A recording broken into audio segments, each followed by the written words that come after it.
In the quiet fields of East Prussia, long before the skies filled with thunder and fire, a boy looked upward and dreamed. His name was Hans-Ulrich Rudel. Born on July 2, 1916, in the small town of Konradswaldau, he came into a Germany that was still nursing the deep wounds of the First World War. The empire his parents had known was gone, replaced by the fragile shell of the Weimar Republic. Poverty, bitterness, and lost pride filled the air. Yet for young Hans, none of that mattered when he looked at the clouds. His father, a minister, believed in discipline and humility. His mother encouraged education, order, and faith. But in the boy's heart, there lived something restless, a curiosity that no classroom could contain. When other children played on the ground, Hans chased the shadows of airplanes across the grass. The 1920s brought hunger and humiliation to many German families, and the Rudels were no exception. Inflation turned savings to dust, and the Treaty of Versailles had stripped the nation of its air force. But the idea of flight still burned in the hearts of young men who dreamed of redemption in the sky. Hans read every aviation book he could find, memorizing the names of pioneers like Manfred von Richthofen, the Red Baron, and Ernst Udet, Germany's second highest ace. These heroes became legends to him, not because they fought, but because they flew. When the winds of political change began to sweep across Germany, Rudel was still just a boy finishing school. By the early 1930s, Adolf Hitler and the Nazi Party had seized control, promising to rebuild the nation and restore its pride. The new regime looked to the sky once again. The Luftwaffe, banned by the treaty, was being reborn in secret. For Hans, it was destiny calling. In 1936, at the age of 20, he applied for flight training in the resurrected Luftwaffe. His physical endurance impressed recruiters, but his flying skills did not. Instructors described him as awkward, hesitant, too rigid on the controls. They said he lacked instinct, the natural feel that separates good pilots from great ones. Most would have quit. Rudel didn't. He spent every spare hour studying aircraft mechanics, learning how each system worked. He ran miles before dawn, built up his stamina, and pushed his body until exhaustion felt normal. His classmates laughed at his seriousness, but he ignored them. He had one mission: to fly and to be the best. His early assignments were unimpressive. While others advanced to fighter squadrons, Rudel was kept in reconnaissance units, pilots who flew unarmed aircraft to observe enemy positions. It was a thankless job, one with little glory and high risk. But those long, lonely flights taught him something precious: patience. He learned to read the land, to feel the wind, and to understand the rhythm of aerial combat even without engaging in it. Then came 1939. The world teetered on the edge of chaos once more. Germany invaded Poland, and the Second World War began. Rudel, now an officer, was eager for action, but his superiors still doubted him, keeping him away from combat missions.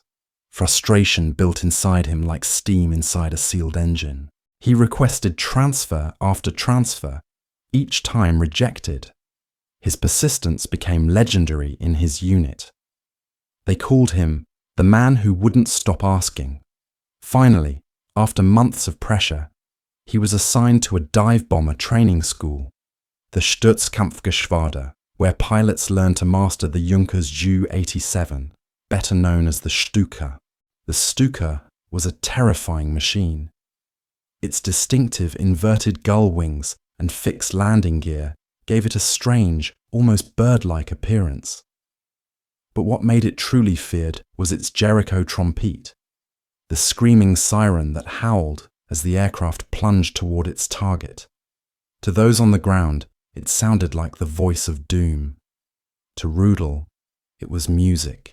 He found his purpose in the cockpit of that dive bomber.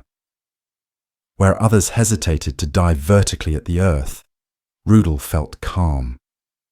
The world would blur, the target growing larger with every heartbeat until the bomb release felt like a moment of pure instinct. The pullout that followed tested every muscle and nerve, but he welcomed the pain. It meant survival. It meant mastery. By 1940, the war had spread across Europe. Germany's forces were triumphant in Poland, Norway, France, and the Low Countries. The Luftwaffe dominated the skies, and the Stuka became a symbol of Nazi power. But Rudel remained in training and support roles, far from the front lines. To him, it felt like punishment. In letters to his family, he wrote of his frustration. "I feel as if I'm watching the war from behind glass.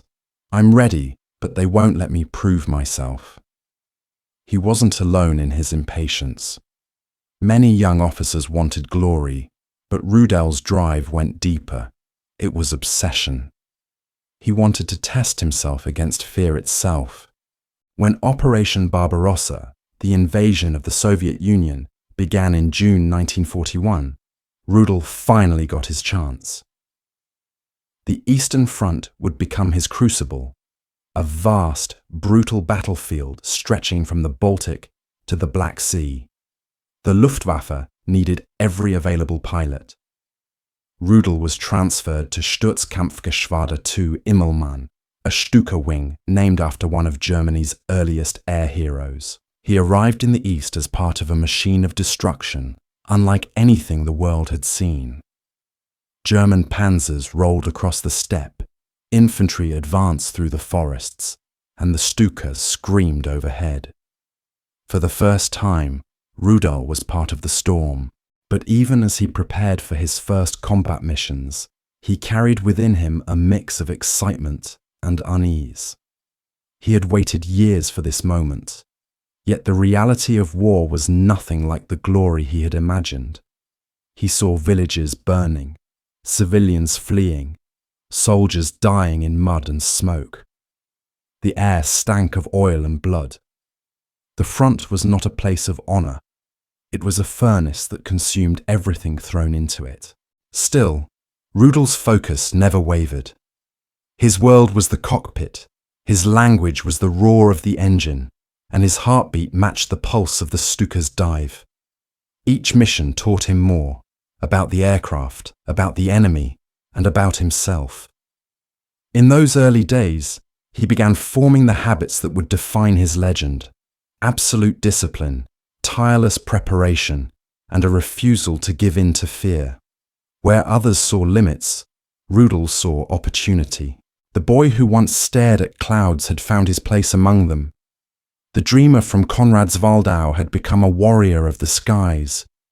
What none of them could yet see was that this quiet, relentless man would go on to fly more missions, destroy more enemy vehicles, and survive more crashes than any pilot before or after him.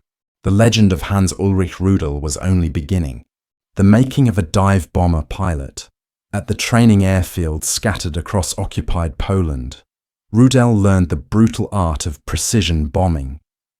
Each dawn began with the shriek of the Junkers Jumo engine. Mechanics rolled the aircraft onto open strips, glistening with dew. The smell of fuel and steel filled the morning air. The Stuka, a heavy, ungainly machine by fighter standards, demanded obedience. It was not forgiving. The dive had to be perfect, the pull-out exact. A fraction of hesitation could mean death. Instructors barked commands through the radio. Rudel listened, adjusted, and practiced again. He learned to calculate altitude by instinct, to release bombs at just the right instant before the ground blurred into chaos. He memorized every gauge, every vibration, every change in the pitch of the propeller. Slowly, flying, the Stuka stopped being an act of control and became an extension of his body. Other trainees watched him and saw a man obsessed. He skipped rest hours, studied flight manuals late into the night, and asked endless questions about mechanics and aerodynamics. His determination irritated some, inspired others. A comrade once remarked, "Rudel flies like he has something to prove to God himself." The philosophy of precision. To Rudel, flying was mathematics mixed with courage. The Stuka's dive demanded mental clarity and faith in one's training. As he began to master the maneuver, he developed his own ritual. Before each dive, he would whisper a short prayer, not for victory, but for focus. He became fascinated by the Stuka's design, its split-flap dive brakes, its bomb cradles, the siren that howled through the air to break enemy morale. He understood why the aircraft worked best with total discipline, and how even the smallest error could send it spiraling. Rudel believed a pilot must respect his aircraft as if it were alive. At times, during breaks, he walked alone along the runways, tracing his fingers over the metal fuselage of his machine. It wasn't reverence for war, it was reverence for the machine that carried him into it. First blood. By late 1941, Rudel's training period had ended. He was assigned to frontline operations near the river Dnieper in Ukraine. The Eastern Front was in full fury. The Stukas were essential for supporting ground troops and destroying bridges, artillery, and armoured formations. Rudel's first real combat flight came during a dawn attack on a Soviet supply convoy. The air was clear and cold, the horizon stretching endlessly across snow-covered plains. His formation leader radioed orders, and they began their dive. The ground rushed upward in a blur. The siren screamed, echoing across the valley. Rudel released his bomb and pulled up violently, feeling the G-forces crush him against the seat. The explosion below blossomed into smoke. His hands trembled, not from fear, but from exhilaration. He had finally entered the war. When they landed, mechanics gathered to inspect the planes. The commander congratulated the squadron. Rudel said little. Inside, he felt a strange calm, the satisfaction of having faced death and stayed steady. That night, he wrote in his diary, "There is no thought of hatred in the dive, only calculation. The world narrows to a single point. When the bomb leaves the rack, there is peace, endurance, and improvement." Over the next months, Rudel's missions multiplied. He learned how to attack armoured columns hidden in forests, how to spot anti-aircraft guns by the flash of their muzzles, and how to escape pursuing fighters by flying low and using terrain as cover. He quickly discovered that success in the air was not just skill, it was endurance. Each mission demanded absolute concentration, and the Eastern Front weather punished both man and machine. Engines froze, oil congealed, and frost covered windshields. Pilots returned to base shivering, hands blistered from the cold metal of the controls. Rudel, however, treated each obstacle as another lesson. He experimented with throttle settings to conserve fuel, learned to land on rough fields when airstrips were damaged, and helped mechanics repair planes late into the night. His comrades began to rely on his technical knowledge. If a Stuka malfunctioned, Rudel could often diagnose the problem by sound alone, recognition, and rivalry. By early 1942, his dedication caught the attention of senior officers. They noted his accuracy and composure under fire. He was still young, still relatively unknown, but his name appeared in reports praising an officer of exceptional diligence. Yet, not everyone admired him. Some veterans thought his zeal was dangerous, that he pushed too hard, risked too much. Rudel didn't deny it. He believed that hesitation cost lives. He flew more missions than regulations allowed and volunteered for every sortie, even when exhaustion weighed on the squadron. One senior pilot warned him, "You cannot win the war by yourself." Rudel replied quietly, "No, but I can do my part so well that no one has to make up for my failure." technical mastery of the Stuka. The Stuka's unique capabilities fascinated Rudel. He learned how to adjust dive angles depending on the target's armor and how to use the aircraft's sirens psychologically. He trained crews to coordinate precisely between pilot and gunner. Every movement became part of a system. He also developed tactics to deal with the Soviet fighters that increasingly challenged their raids. While the Stuka was slow and vulnerable in air combat, Rudel learned evasive maneuvers that relied on quick dives into valleys or over rivers, using the terrain to force faster opponents to overshoot. The Eastern Front sky was becoming deadlier every month. Soviet Yak and Laj-G fighters appeared in greater numbers, and anti-aircraft fire grew thicker. Rudel's squadron suffered heavy losses, but somehow he always returned. Sometimes his aircraft came back riddled with bullet holes, its paint scorched, yet he remained calm The war and ready for the next mission. As the German advance slowed in 1942, the optimism of early victories faded. Stuka units were now flying longer, riskier missions to support ground troops struggling to hold their positions. Rudel's experience made him invaluable. He began leading small groups of aircraft on specialized precision strikes, destroying bridges, artillery batteries, and tanks threatening German lines. During one mission near the Don River, his wingman was hit and forced to crash land behind enemy lines. Rudel circled above the smoke, refusing to abandon him until Soviet ground fire forced him away. That night, he could not sleep. The loss of comrades etched itself into his memory. It hardened him, but also deepened his sense of duty. He resolved never to take unnecessary chances with others' lives, only with his own. A new weapon, a new role. Late in 1942, the Luftwaffe began experimenting with new versions of the Stuka armed with 37mm cannons instead of bombs. These modified aircraft could penetrate tank armor from above. Rudel immediately volunteered to test them. He believed that the future of close air support lay in such specialized precision attacks. The first trials were dangerous. The heavy guns made the aircraft slower and more difficult to handle. But Rudel adapted. His marksmanship from years of dive bombing transferred naturally to this new role. He could strike a moving tank from low altitude with deadly accuracy. When others struggled, he studied gun camera footage, analyzed angles, and refined his technique. Gradually, he became known as a tank killer. The title suited him. It was the next step in his evolution, from bomber pilot to weapon of precision destruction, discipline, and obsession.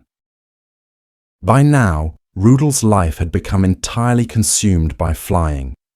He refused to take leave even when ordered to rest.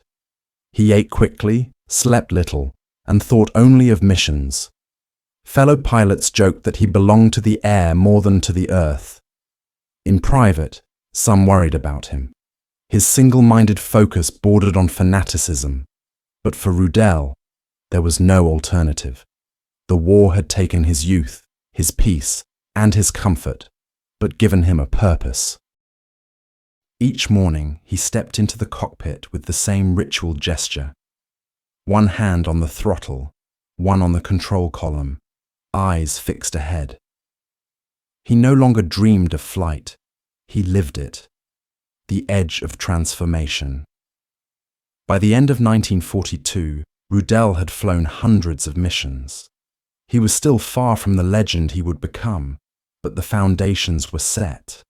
His superiors began to note that no one matched his combination of technical precision and unbreakable endurance.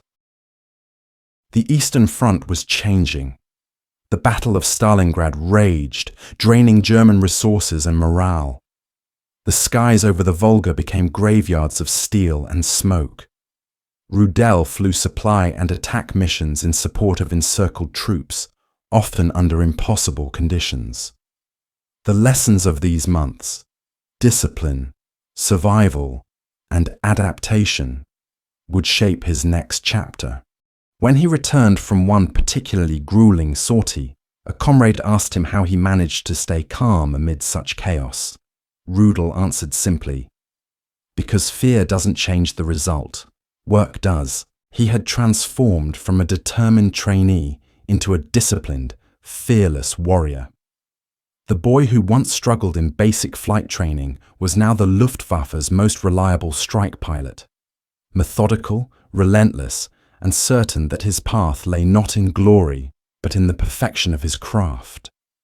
The coming year would test that perfection to its limits. The Battle of Kursk, the largest tank battle in history, waited just beyond the horizon, and it would turn Rudel into a legend. The gathering storm. By the summer of 1943, the war had changed. The German advance that once swept like lightning through Europe now moved through mud, blood, and fire. The Eastern Front had become a graveyard of machines. The fields of Russia were littered with wrecks, broken panzers, shattered guns, and twisted aircraft scorched black by the sun. For Hans-Ulrich Rudel, it was the moment he had unknowingly prepared for all his life. The Luftwaffe was bleeding. The Red Army's power was rising. The skies were no longer safe. Yet the war still needed men who refused to bend, and Rudel was one of them. He had survived hundreds of combat sorties, perfected the art of the dive, and turned precision into instinct. But nothing could prepare him for what was coming.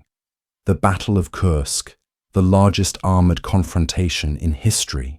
Germany's high command planned to crush the Soviet forces in one massive pincer attack. Thousands of tanks, artillery batteries, and aircraft waited for the signal to strike.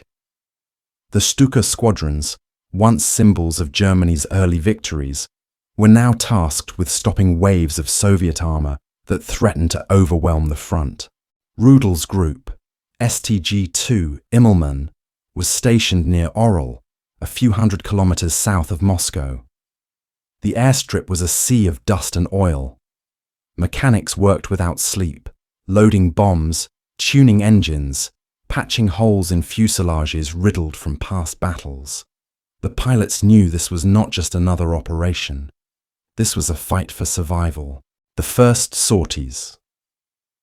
At dawn on July 5, 1943, the horizon glowed orange with artillery fire. German panzers rolled forward, engines growling, while above them, the Luftwaffe began its assault.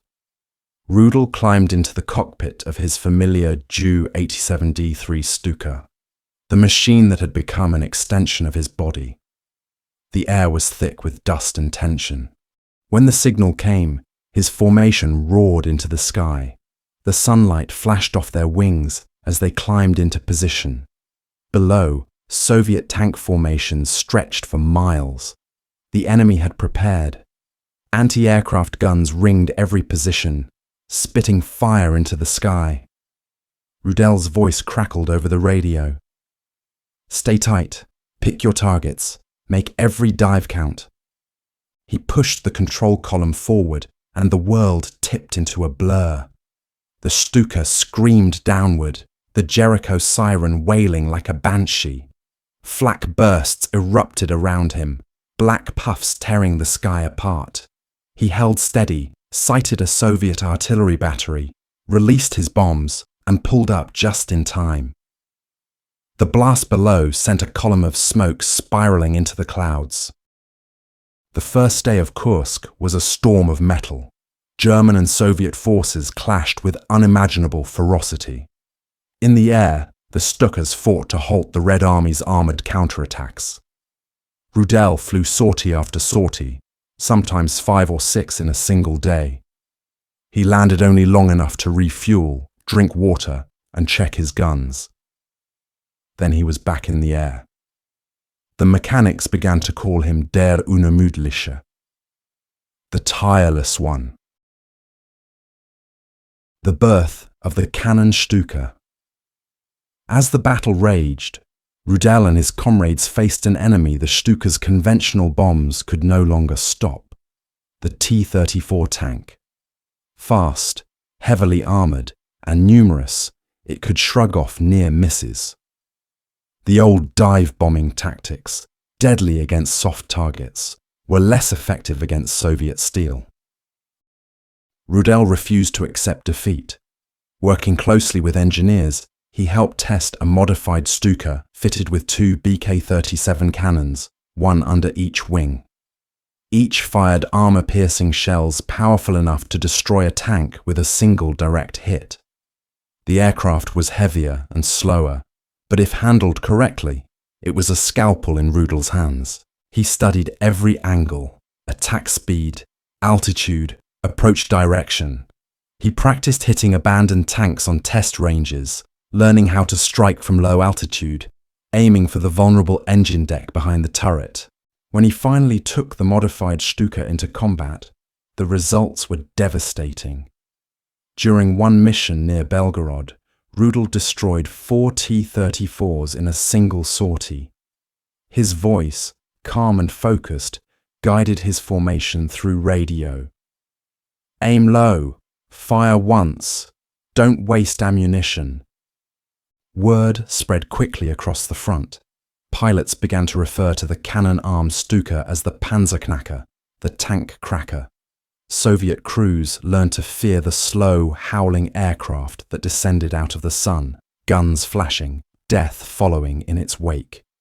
Long days of Kursk.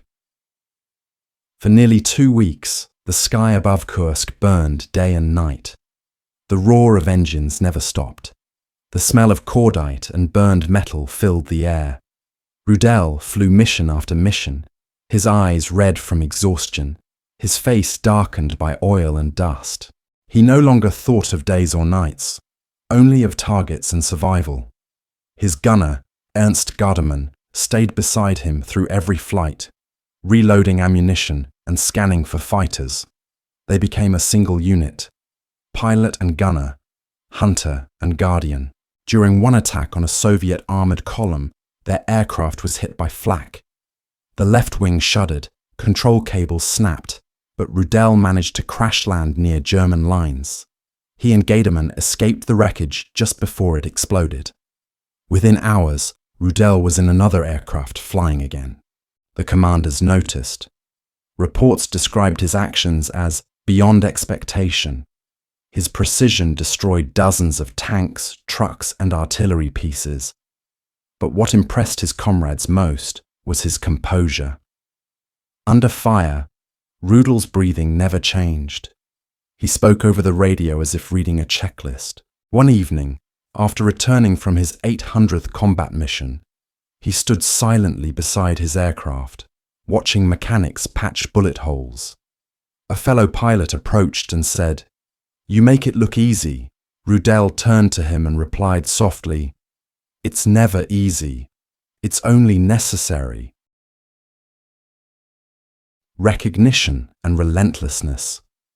By mid-1943, Rudel's reputation had spread across the Luftwaffe. Newspapers carried stories of the pilot who destroyed tanks with surgical precision.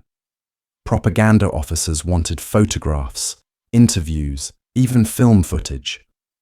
Rudel, uncomfortable with attention, agreed only when ordered. He didn't see himself as a hero, just a soldier doing his job. Yet, inside, a transformation was taking place. The line between dedication and obsession began to blur. He no longer imagined an end to the war, only the next mission. Sleep became a distant memory. Each dawn, he walked to his aircraft as if drawn by gravity. He began recording personal notes on tactics, urging younger pilots to treat every dive as a mathematical equation. No panic, no emotion, just execution. His cold precision saved lives, but it also isolated him. Few could match his intensity. The turning point. As July turned to August, the German offensive at Kursk stalled. The Soviet counterattack pushed the Wehrmacht back on all fronts. For the first time, the Luftwaffe lost control of the skies. Soviet fighter squadrons appeared in swarms, diving from above, cutting through the slower Stukas like hawks among crows. Rudel's squadron suffered terrible losses. Aircraft burned on the fields, gunners were killed mid-flight, and every mission became a gamble with fate. Still, he refused to stop. One afternoon, while returning from a tank-busting run near the Oral salient, a formation of Yak-9 fighters ambushed his group. Tracers ripped through the air.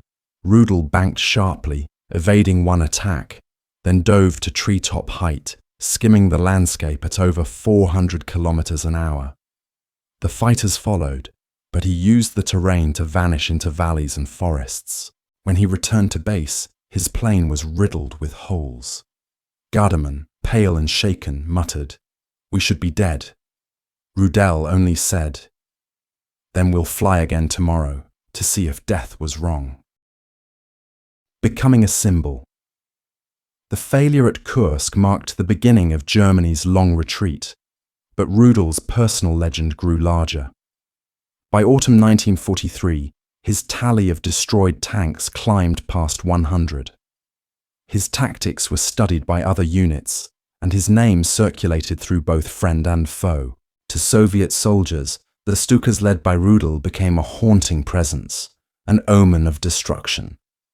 To his comrades, he was proof that precision and willpower could defy impossible odds. He was promoted, decorated, and eventually awarded the Knight's Cross with oak leaves and swords, one of Germany's highest honors.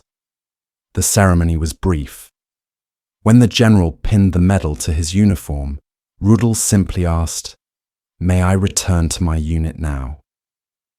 The weight of mastery. By late 1943, Rudel had logged more combat missions than any pilot in the Luftwaffe. The statistics amazed even his commanders, but he treated them as irrelevant. His only focus was the next sortie.